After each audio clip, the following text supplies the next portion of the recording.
नमस्कार, मी राधिका आणि राधिकास travel diaries या आपल्या मराठी यूट्यूब चॅनेलवर तुम्हा सगळ्यांचं पुन्हा एकदा मनापासून स्वागत आहे. तर आपण अमेरिकेमधली 2 मंदिरं आधी पाहिलेली आहेत, हनुमान मंदिर आणि रेडमंडमध्ये असणारं इस्कॉन मंदिर. तर आज आपण समामिश या एरियामध्ये असणारं इस्कॉन मंदिर पाहणार आहोत. तर आता आपण समामिशमध्ये आलेलो आहे आणि आता खूप थंडी आहे बाहेर आणि टेम्परेचर जवळपास 5 डिग्री सेल्सिअस इतकं आहे. चला मग आपण पाहूयात आता हे इस्कॉन मंदिर कसं आहे ते. आधी जे आपण 2 मंदिरं पाहिली तर त्या मंदिरांना आपल्याकडे जसं मंदिराचं स्ट्रक्चर असतं तसं नव्हतं. एका बिल्डिंगमध्येच ती मंदिरं आहेत, पण हे मंदिर मात्र छान हिंदू मंदिरांसारखंच दिसतंय आणि 2 कळस सुद्धा आहेत या मंदिराला. मंदिरामध्ये प्रवेश केल्यावरच डाव्या साईडला हे वॉश बेसिन आहे आणि इथे चप्पल स्टँड आहे आणि समोर आपण आपलं जॅकेट सुद्धा अडकवून ठेवू शकतो, कारण बाहेर जरी खूप थंडी असली, टेम्परेचर कमी असलं तरी आतमध्ये हीटर आहे, त्यामुळे आपल्याला एवढ्या मोठ्या जॅकेटची गरज नाही पडत. कारण की मंदिरात आलोय आपण. मंदिरातर्फे एक फ्री व्हेजिटेरियन फूड ट्रक चालवला जातो, तर त्याच्यासाठी डोनेशन इथे करू शकतो आपण. आणि मंदिर जे आहे ते पहिल्या मजल्यावर आहे. चला.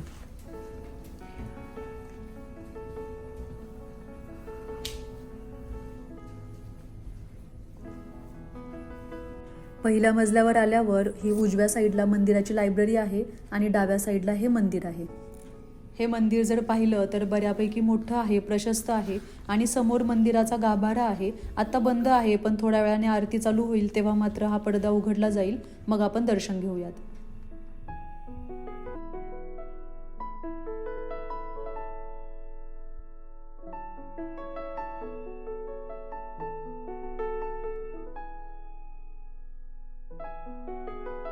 नुकताच जानेवारीमध्ये प्रभू श्रीरामांचा प्राणप्रतिष्ठा सोहळा अयोध्येमध्ये थाटामाटात पार पडला. त्याचं सेलिब्रेशन अमेरिकेमध्येही झालं, तर त्यासाठीच या मंदिरामध्ये रामायण हे देखाव्या रूपात मांडलेलं आहे, तर ते सुद्धा आपण पाहूयात आरती झाल्यावर.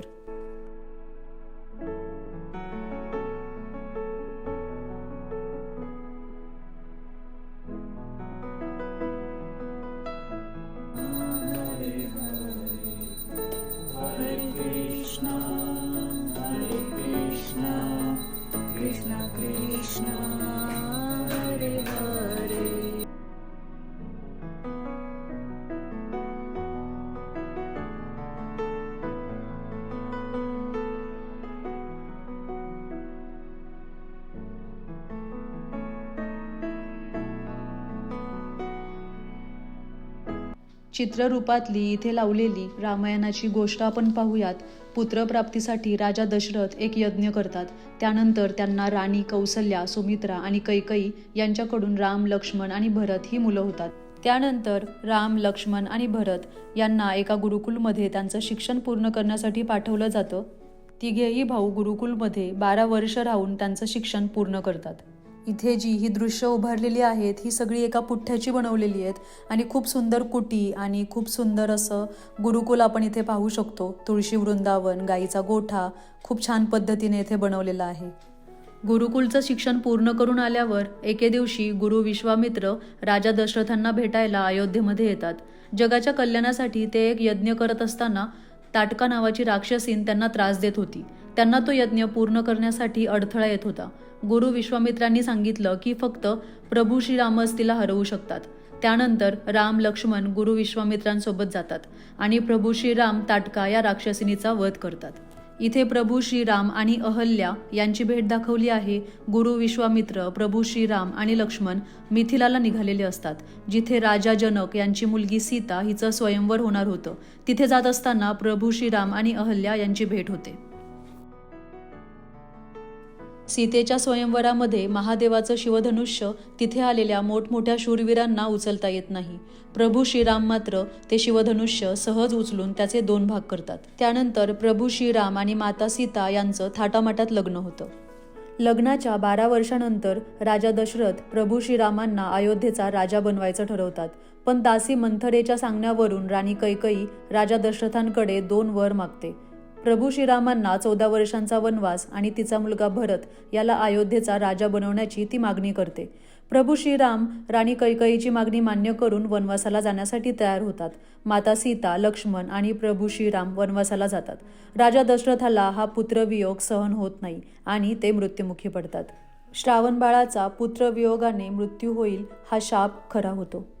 इकडे प्रभू श्रीराम, लक्ष्मण आणि सीता गंगा नदी पार करून एका घनदाट जंगलामध्ये जातात.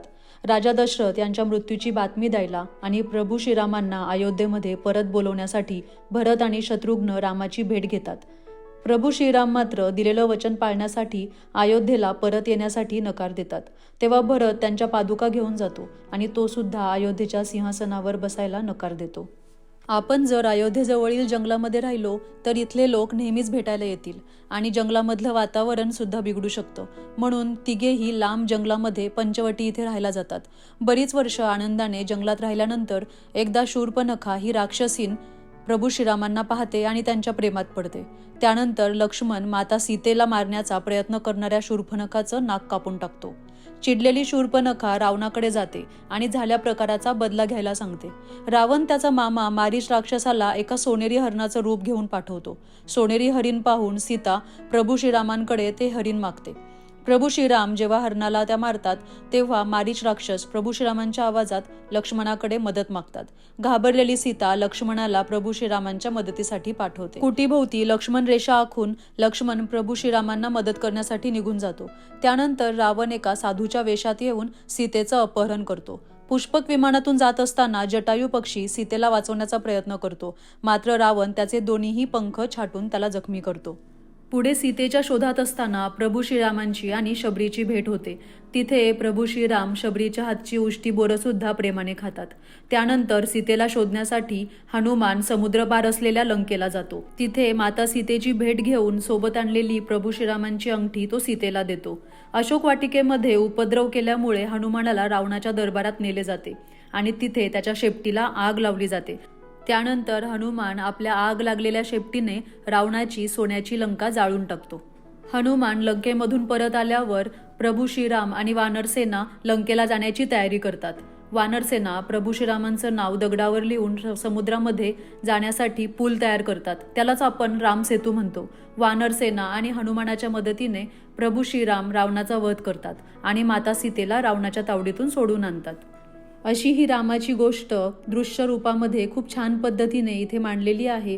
मला खात्री आहे की तुम्हाला सुद्धा हे मंदिर आणि ही गोष्ट तितकीच आवडली असणार. तुम्हाला आजचा व्हिडिओ कसा वाटला मला कमेंट करून नक्की सांगा. पुन्हा भेटूयात अशाच नवीन आणि माहितीपूर्ण व्लॉगमध्ये.